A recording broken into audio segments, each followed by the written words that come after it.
Hello everyone, welcome in the biology class. I am Sandhi Nanda and today I will teach you chapter number 2 from page number 19 to 23.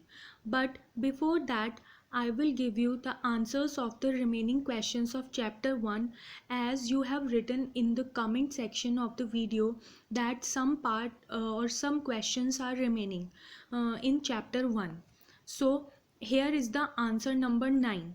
Many comments are there that this question has been left. So on page number 15, question number 2, part 9. Answer of this question is leaves are modified into spine. Leaves are modified into spine. The question is which part of the cactus plant gets modified into spines? So answer is leaves are modified into spines. Then on page number 18, think critically is given. So the first question in think critically is why are the leaves of cactus plants reduced to as spine? So the answer is to reduce loss. To reduce water loss. And the question number 2 is why does the insectivorous plants feed on insect? Answer is to obtain minerals which they are not getting from soil. To obtain minerals which they are not getting from soil. And in a diagram based question is also given. So diagram based question you can do yourselves. Here one picture is given and a cactus plant is given. So you have to only observe the picture and write the function of the cactus leaves or spines. So you can write leaves are converted into spines to reduce the loss of water. This is the answer, or you can do this in homework. Then I am moving on to the next chapter. The name of this chapter is Plant Life, the Flower, chapter number 2. So here are the contents of this chapter which we will study today. The flower, parts of a flower, types of flower, function of a flower, pollination, fertilization. Now I am explaining the flower. You have seen flowers many times, but do you know that flower is the reproductive part of a plant? It means with the help of the flower, a new plant can be grown because mainly flowers consist of seeds. By the help of these seeds or by the help of these pollens or seeds, they can grow into a new plant. So for growing of a new plant, the flower is very necessary. Or flower sometime may be or may not be attached to stem by means of a long stalk called pedicel. You know very well the flower is attached with the stem, and the portion where the flower attached with the stem, that portion is called pedicel. It is this pedicel is present in the flower, but sometime this pedicel is present or sometime flower is directly attached with the branch. So the bottom portion of the flower is called the thalamus. I will show you this in the picture. Then all the other parts of a flower arises from the thalamus. So there are different parts of a flower: calyx, corolla, androecium, gynoecium. These are the main parts of a flower. Here is the picture of a flower. This is the picture. This picture is also given in your book. So I told you that there are 4 main parts of a flower, and I told you about thalamus. So first of all I am telling you about the thalamus. This is the whole flower, and here is the stem. This portion is the stem, you can see easily. And this portion is called thalamus, where the stem is attached with the flower. That portion is called thalamus. Where stem is attached with the flower, that portion is called the thalamus. This portion is the thalamus. I think it is clear to you. Now I told you about the 4 parts of the flower. So the first part of the flower is the calyx. So what is a calyx? It is the outermost first hole of a flower. It is usually green in color. It consists of green leaf-like structures called sepal. So this part is called calyx. This is the calyx, or we can say sepal. So this part is also called the calyx. You can write calyx also, calyx, calyx, and it consists of sepals, and sepals are green in color. The sepals enclose and protect the flower in the bud stage. And imagine what is the structure of a bud? Like this, na? Bud means kali. What is the structure of bud? Like this. And if you have seen some buds, then bud is green in color. Always bud is green in color. It means in bud stage these sepals protect the petals means pankhudi, flower. In bud stage these sepals protect the petals inside them. So the mostly all the buds are green in color because sepals are around the petals. I think it is clear to you. So this is the first part of the flower. This is called calyx, and it consists of sepals, and this is green in color. Now the second part, that is corolla. So this is the second part of the flower, corolla. It consists of brightly colored, large and scented structures called petals. These petals are, this is the petal, so largely colored colored part of the flower is always called the petals. This part is called the petal. This is very brightly colored always in flowers and have scent in them, or petals are always scented. You know very well now, flowers give very good smell. So this smell is due to the petals have scent glands in them. That's why they can give good smell. So this part is called petal, and or you can say corolla. Corolla consists of petals. This is the part of petals, corolla. Okay, now the third part is important, very important part. This part is called androecium. It is the third part of the flower, and it is the male reproductive part of a flower. I told you na, both type of gametes are present in flower. Male gametes are also present in flower, and female gametes are also present in the same flower. The third part of a flower is called a androecium, and androecium always consists of male reproductive parts. So what are the male reproductive parts? There are two male reproductive parts. You can see in the picture two male reproductive part, that is anther and filament. Anther and filament, and collectively they are called stamen. Collectively they are called stamen, and this part of the flower is called androecium. It means male reproductive part of a plant. So what is a anther and filament? Thin long structures like this. Thin long structure like this is called filament, and two bilobed structure on it is called anther. This anther contains pollen grains. Small structures are present on this anther like this. These structures are called pollen grains. I hope it is clear to you. Again I am telling you, third part of the flower is androecium. It contains anther and filament. Filament is long branch like structure, and anther is bilobed structure.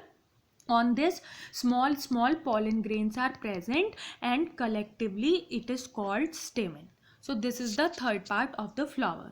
Now the next part of the flower is gynoecium. What? Gynoecium. Fourth part of the flower is gynoecium. Gynoecium is the female reproductive part. Gynoecium is the female reproductive part, or collectively this part is called pistil. Collectively, this part is called pistil. It consists of four parts, four things. One is the stigma. This one is the stigma. It is sticky, disc-like structure, and in bottom it contains ovary.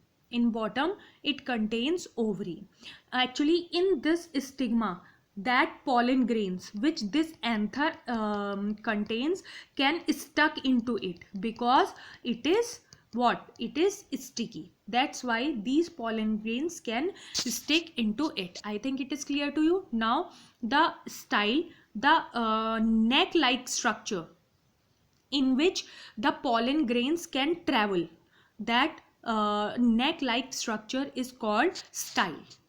Then in the bottom, I told you ovary is present. Ovary is present in the bottom. Ovary is the swollen part of the flower. It is round in shape, and some eggs are present in it. In anther, pollen grains are present, and in ovary, eggs are present. I think it is clear to you. This is the structure of the flower. There are four parts of a flower: calyx, corolla, androecium, which is a male part, and gynoecium, which is a female part. Androecium consists of two parts.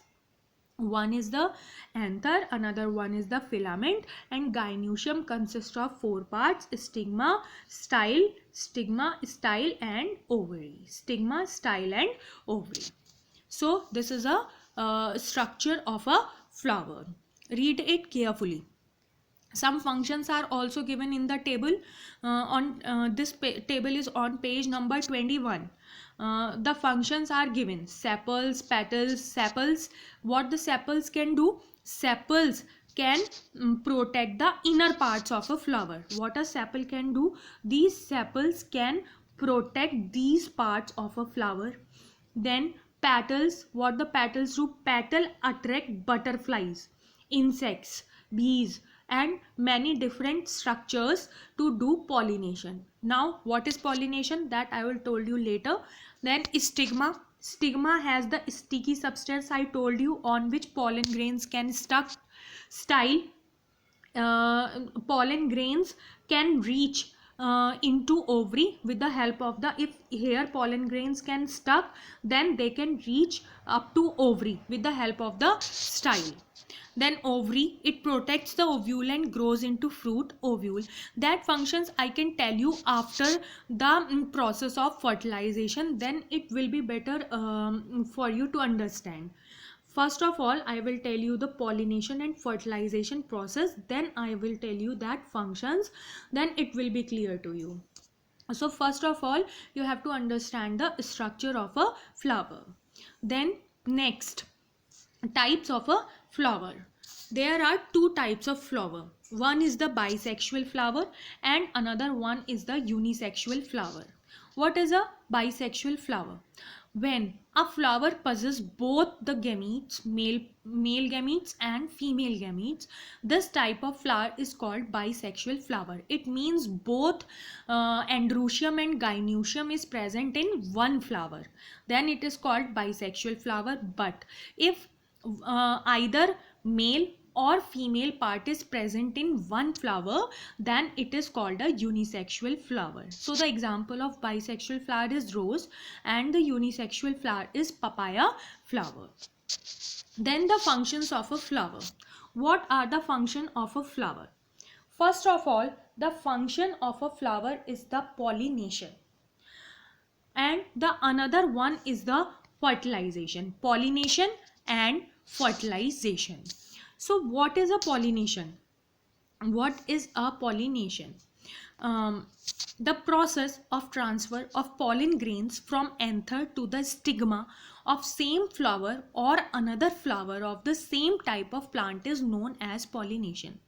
Actually, how the reproduction take place in a flower. The main process of reproduction occurs when pollen grains, means male part transferred this pollen grains into the female part. This process, transfer of the pollen grains is called pollination. So here is the definition of pollination: the process of transfer of pollen grains from the anther to the stigma of same flower. You know very well that the that the that the pollen grains are attached here. Pollen grains are attached here. Again I am showing you this picture. The pollen grains are attached here. So the reaching of these pollen grains from anther to stigma is called pollination. Now I think it is clear to you. This pollen grains when enters into this stigma of the same flower or the another flower of the same species, same plant, is called the pollination. It doesn't mean rose plant pollinate with the papaya plant. Only rose plant can pollinate with the rose plant. Papaya plant can pollinate with the papaya plant. So when the pollen grains of the same plant reaches to the stigma of the same plant, but flowers can be different and trees can be different, then it is called pollination. I hope it is clear to you. So now these pollination are of two types. One is the self pollination and another one is the cross pollination. So what is a self pollination?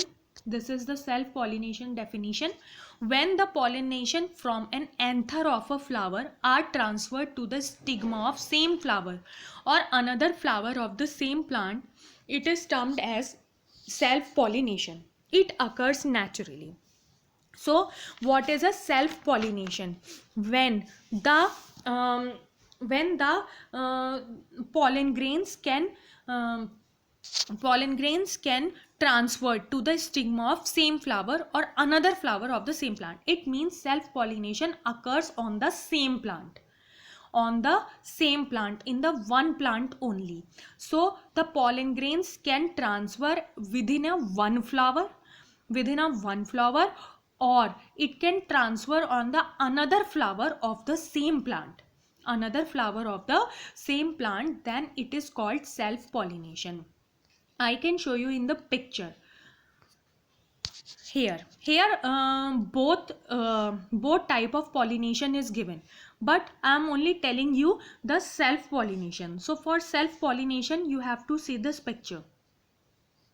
This is the self pollination. In self pollination, the pollen grains are transferred within the same flower. It means anther to stigma, and they are transferring from a one flower to another flower of the same plant. One flower of the one flower to the another flower of the same plant. This is called self pollination. And when it can be transferred from one plant to another plant, then it is called cross pollination. I think it is clear to you. Both the pictures are here. When the pollen grains can transfer in within the same flower from anther to stigma, and when they can transfer from the one flower to the another flower in the same plant from anther to stigma, it is called self pollination. And when the pollen grains can transfer from one flower of the plant to the another flower of the plant, it is called cross pollination. I think it is clear to you. So here is the definition of cross pollination: when the pollen grains are transferred from the anther of the flower to the stigma of another flower of the same plant.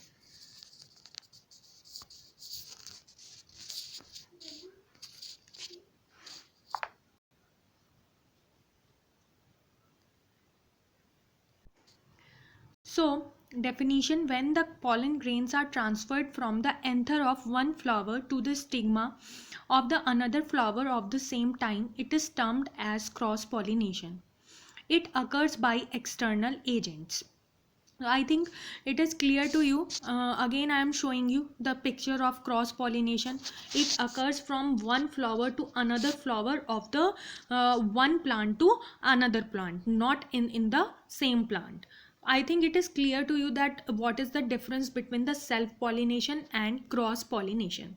One more thing is there, that self pollination always occurs naturally.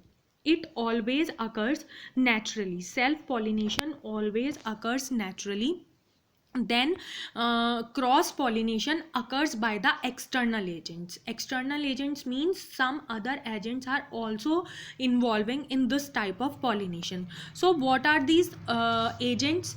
These agents are wind, water and insects. Agents of cross pollination are wind, water and insects. So how the wind can pollinate the pollen grains? It is very easy. In maize plant, example of wind pollination is the maize plant. In maize plant, what happens? Pollen grains are very dry and light. Pollen grains are attached here. You can see in the picture here, pollen grains are attached, and these pollen grains are very light in weight and they are very hairy. Hairs are present on it and they are dry. As the flowers mature, these flowers mature of this plant, pollen grains are blown away by the wind. They can blow away by the wind from one plant to another plant, or stigma from pollen from the anther of the one plant to the stigma of the another plant of the same time. This result a pollination. But maize plant can pollinate only the maize plant, not any other plant. It means pollen grain of the maize plant can go to the only other maize plant, not any other plant. So because these pollen grains are very light in weight, that's why they can blow from one place to another place. Like in cotton plant also, wind pollination occur. In maize plant also wind pollination occurs. I think it is clear to you what is a wind pollination. When the pollination occurs by the wind, then this type of pollination is called wind pollination. Now second is the water pollination. What is a water pollination? Water pollination occurs in water. So the Vallisneria plant and Hydrilla plants are the example of the water pollination. On maturity, the pollen grains detached from the plant, and the female flower that has a strong stalk also floats on the surface of water. When a male flower moving with the water current comes in contact with the female flower, the pollen grains fall on the stigma, leading to pollination. You know, in the water there is a current. There is a current in the water, or you can say waves in the water. So with the help of these waves, these plants can also waves like this. And when male flower and female flower are close to each other, then by waves the male flower's pollen grains can drop into the female stigma. These can drop into the female's stigma. So this is called water pollination. Again I am telling you, there is a water current in the water, like this. This is the water current, and here is the male flower. Here is the male flower. This is the male flower. This is the female flower. With the help of the current, this goes here and this drops its pollen grains into the female flower. So this is called the this is called the water pollination. This occurs normally in Vallisneria and Hydrilla. These are the aquatic plant. It means which lives on the in the water. Now the next type is pollination by insects. Insect pollination normally occurs by the insects like bee and butterfly. They sit on the one plant or one flower for nectar. Nectar means juice of the flower. And they stuck the pollen grains on their legs. And then they sit on another plant and leave that pollen grains on the stigma of the another flower. And like this, the pollen grains can be pollinate from the one flower to another flower. This is called pollination by insects. This normally occurs in the beautiful flowers which are having bright colors and which are having good juice in it, good nectar in it, like orchids, harshringar and salvia. You can see this bee is sitting in it. In picture it is clear, this bee is sitting in this flower, and when this bee will sit on another flower, it leaves the pollen grain of this flower into the another flower, and by this they can reach to the stigma of the another flower. I think it is clear to you. So here I am ending the explanation of this chapter. Rest explanation I will give in the next video, that is the fertilization, next process of the flower, fertilization. Now I am giving you the exercise which is on page number 24. So you have to do this exercise in book only. Remember this, you have to do this exercise in book only, and this exercise is page number 24. So the exercise fill in the blanks is there.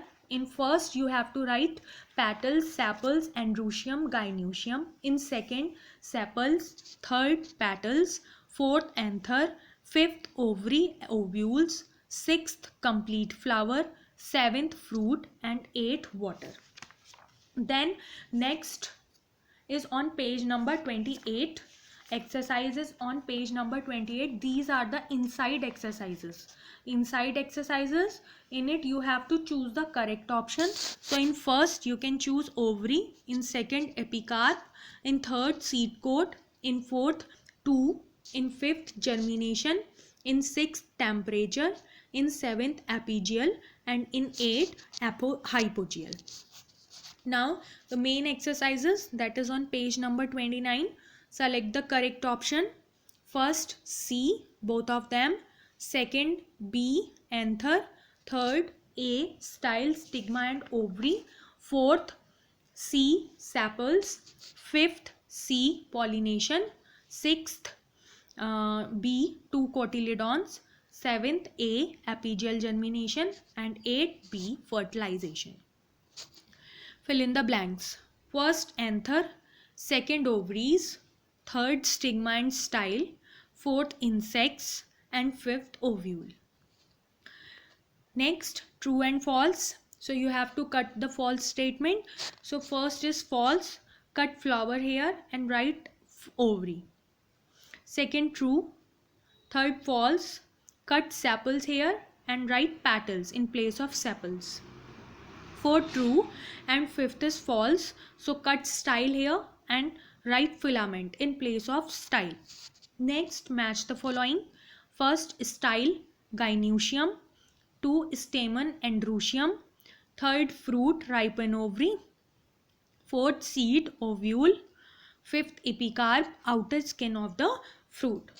So here is the matching, and then rest of the exercises and question answer I will give you in the next video. Till then you have to learn this exercise and read the chapter again so that you can understand the rest of the topic better.